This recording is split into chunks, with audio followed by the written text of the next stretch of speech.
BPL এর উদ্বোধনী দিনে ছোট তামিমের কাছে হারলো বড় তামিমের দল।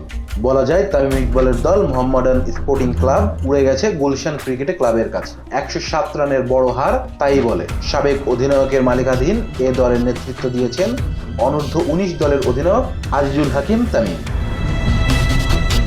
বিকেএসপি 3 নম্বর মাঠে প্রথমে ব্যাট করে 298 রানের বড় সংগ্রহ দাঁড় করান গুলশান।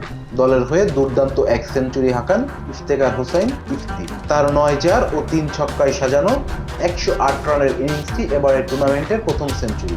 তবে শুরুতেই 2 উইকেট হারালেও গুলশানকে বড় রানের ভিত গড়ে দেন ওপেনার জাভেদ আবরার। 4-4-এর সঙ্গে 5 ছক্কায় 75 রানের ইনিংস খেলেন তিনি। মোহামেডানের হয়ে সর্বোচ্চ 4 উইকেট নেন পেসার আবু হায়দার রনি।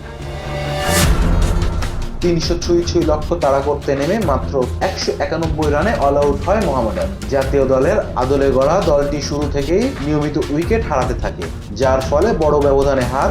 পরাজয়টা আরো বড় হতে পারত যদি না এক প্রান্ত আগলে রেখে আরিফুল ইসলাম 73 রানের ইনিংসটা খেলতেন।